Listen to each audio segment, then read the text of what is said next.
Hello बच्चों, आशा करती हूँ आप सभी जो हैं अपने घरों पर स्वस्थ होंगे। हमने अपनी पिछली वीडियो में जो हमारी कविता है कुंवर नारायण जी की, उसका जो पार्ट 1 है कविता के बहाने, वो हमने कंप्लीट कर लिया है।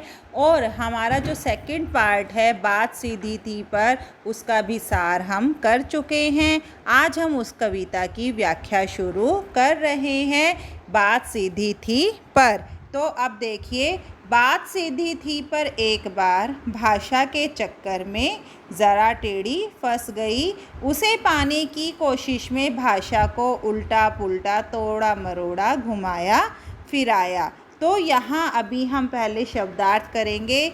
आप देखिए, व्याख्या बहुत आसान है इस कविता की। जैसी जैसी आपकी पंक्तियाँ दी हुई हैं वैसी वैसी आपने व्याख्या लिखनी है। सीधी का मतलब क्या होता है? सरल, सहज बात जो हम अपनी अभिव्यक्ति बताना चाहते हैं।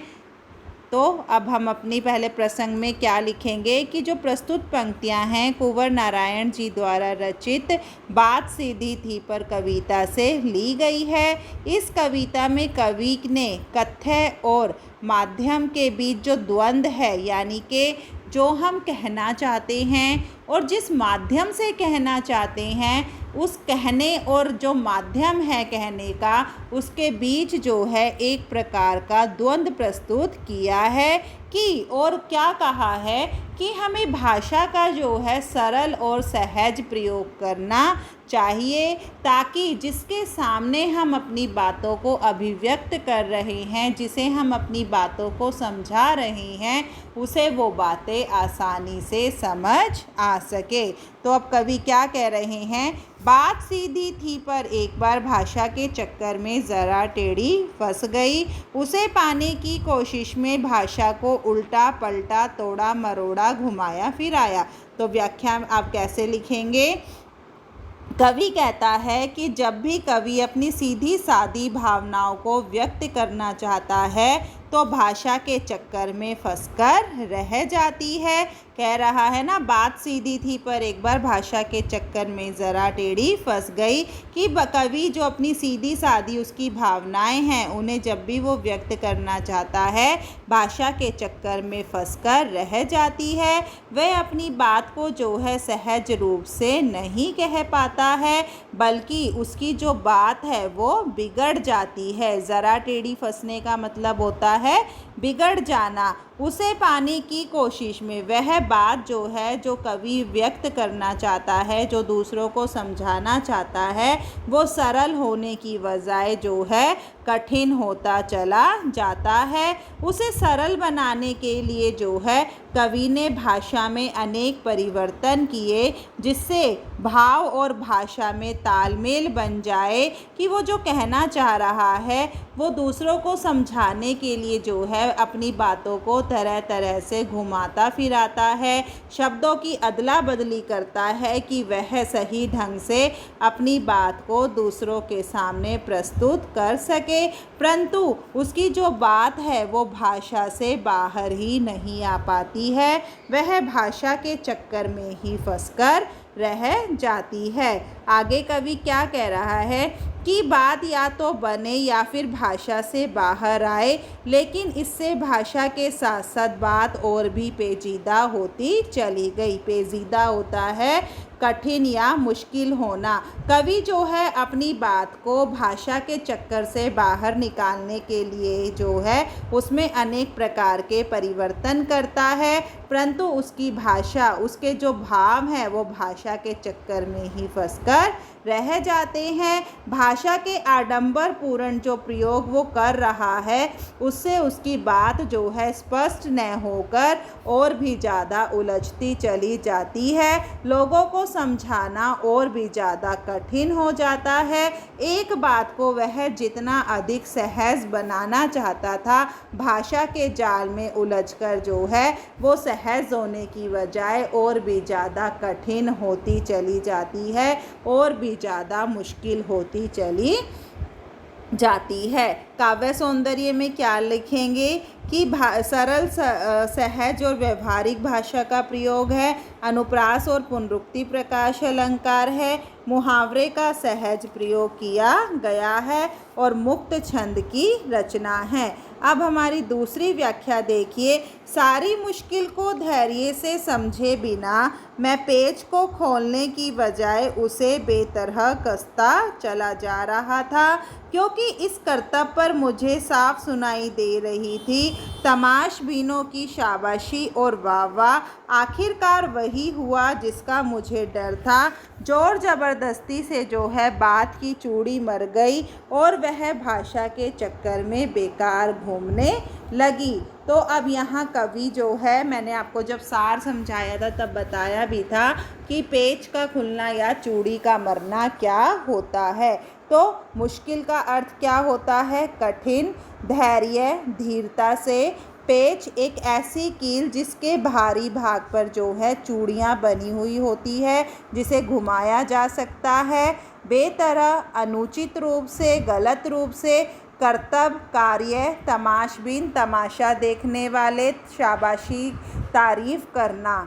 तो अब प्रसंग में आप क्या लिखेंगे कि प्रस्तुत पंक्तियाँ जो हैं कुंवर नारायण द्वारा रचित कविता बात सीधी थी पर से ली गई है। इस कविता में जो है कवि ने कथ्य और माध्यम के बीच जो द्वंद्व है उसे यहाँ प्रस्तुत किया है और अपनी भाषा को सहज सरल ढंग से प्रयोग करने पर बल दिया है। व्याख्या में आप क्या लिखेंगे? सारी मुश्किल को धैर्य से समझे बिना मैं पेज को खोलने की बजाय उसे बेतरह कसता चला जा रहा था।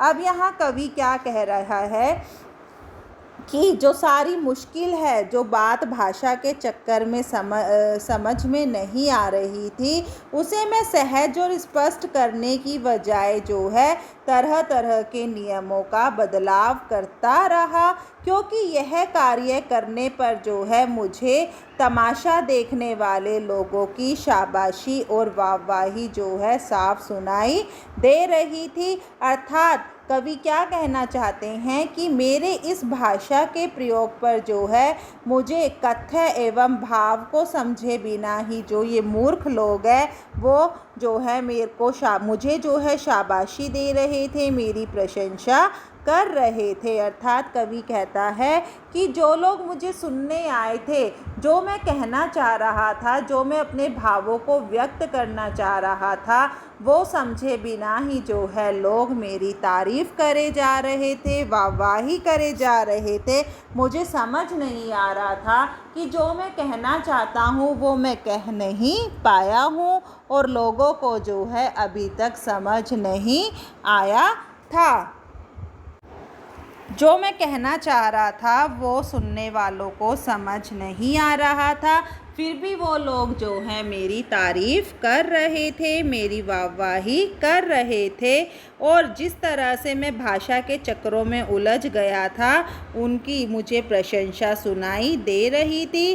अंततः इसका क्या परिणाम निकला कि जिस बात का मुझे डर था, उसी बात से जो है भाषा जो मैं कहना चाहता था उस बात का प्रभाव खत्म हो गया और वह अर्थहीन हो गई और भाषा का कोई भी महत्व नहीं रहा।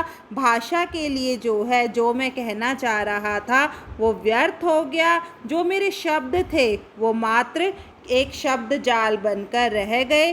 जो मैं भावों की अभिव्यक्ति करना चाहता था वो लोगों तक नहीं पहुंच पाई। जिस प्रकार हम किसी पेच को ज़बरदस्ती कसते हैं तो उसकी चूड़ी ख़त्म हो जाती है, वो पेच कसने की बजाय जो है पूर्ण रूप से समाप्त हो जाता है और हम उस पेच की जब चूड़ी मर जाती है, जब वो पेच कसा नहीं जाता है तो उसे हम कील की तरह जो है कहीं पर ठोक देते हैं। ठीक उसी प्रकार जो मैं अपने भाव व्यक्त करना चाहता था, जो मैं कहना चाहता था, वो मैंने लोगों के ऊपर थोप दिया, परंतु इस बात से जो है मैं संतुष्ट नहीं था। आगे देखिए कवि क्या कह रहे हैं। हार कर मैंने उसे कील की तरह उसी जगह ठोक दिया। ऊपर से ठीक ठाक पर अंदर से न तो उसमें कसाव था न ताकत थी। बात ने तो एक शरारती बच्चे की तरह मुझसे खेल रही थी। मुझे पसीना पोंछते देखकर पूछा, क्या तुमने भाषा को सहूलियत से बरतना कभी नहीं सीखा? तो कसाव क्या होता है? खिंचाव, कसने का भाव। सहूलियत होती है सहजता, बरतना होता है व्यवहार में लाना। तो अब कवि यहाँ पर क्या कह रहे हैं? एक तो सबसे पहले हम प्रसंग करते हैं। जो प्रस्तुत पंक्तियाँ हैं वो हमारी पाठ्य पुस्तक आरोह भाग 2 में संकलित बात सीधी थी पर कविता से ली गई है। इसमें कथ्य और माध्यम के बीच जो है कवि ने द्वंद्व प्रस्तुत करते हुए कहा है कि हमें अपने भावों को अभिव्यक्त करते हुए आडंबरपूर्ण शब्दावली के स्थान पर जो है भाषा के सरल और सहजता का जो है हमें प्रयोग करना चाहिए। तभी हम अपनी बातों को स्पष्ट रूप से लोगों के सामने प्रस्तुत कर पाते हैं। अब कवि यहाँ क्या कह रहे हैं कि जो उसकी बात है जब वो स्पष्ट न हो सकी और जब वो प्रभावहीन हो गई, अर्थहीन हो गई, तो वो और भी ज़्यादा अधिक उलझती चली गई। उसने उसे उसी स्थान पर छोड़ दिया। मतलब वो जो कहना चाह रहा था आडंबरपूर्ण शब्दों के माध्यम से कहकर जो है उसने लोगों के ऊपर उस बात को छोड़ दिया। और जैसे पेच की चूड़ी मर जाने पर उसे कील की तरह एक स्थान पर ठोक दिया जाता है जहाँ से वह निकल नहीं पाती है, मैंने भी अपनी बात को इसी तरह से लोगों के ऊपर थोप दिया। ऐसी स्थिति में जो है ऊपर से सब कुछ सुंदर और आकर्षक लगता है, परंतु उसमें जो सहजता का भाव है, जो कसाव है, वो ताकत नहीं आ पाती है। आडंबरपूर्ण शब्दावली से वाहवाही तो मिल जाती है, परंतु अपनी बात हम स्पष्ट नहीं कर पाते हैं। अब वह बात जो है मेरी पकड़ में अर्थात मेरी समझ में नहीं आ रही थी, इसलिए अब मैंने अपनी बात को स्पष्ट न कर सका तो शरारती बच्चे के समान मेरे साथ वो खेलने लग गई और अंत में मुझे पसीना पोंछते हुए देखकर मुझसे पूछा कि क्या मुझे अभी तक भाषा का सहज ढंग से, सहजता से, सरलता से व्यवहार में लाना नहीं आया है?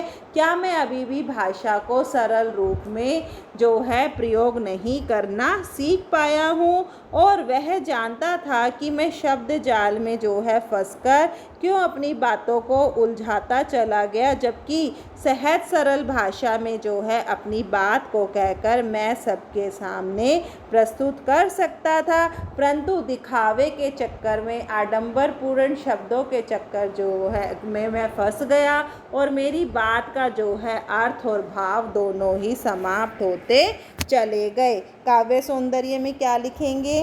भाषा सरल है, सहज है, भावपूर्ण है, तद्भव और विदेशी शब्दों से युक्त है, मानवीकरण और अनुप्रास और प्रश्न अलंकार है, मुक्त छंद है और मुहावरों का सहज रूप से प्रभावशाली ढंग से प्रयोग हुआ है।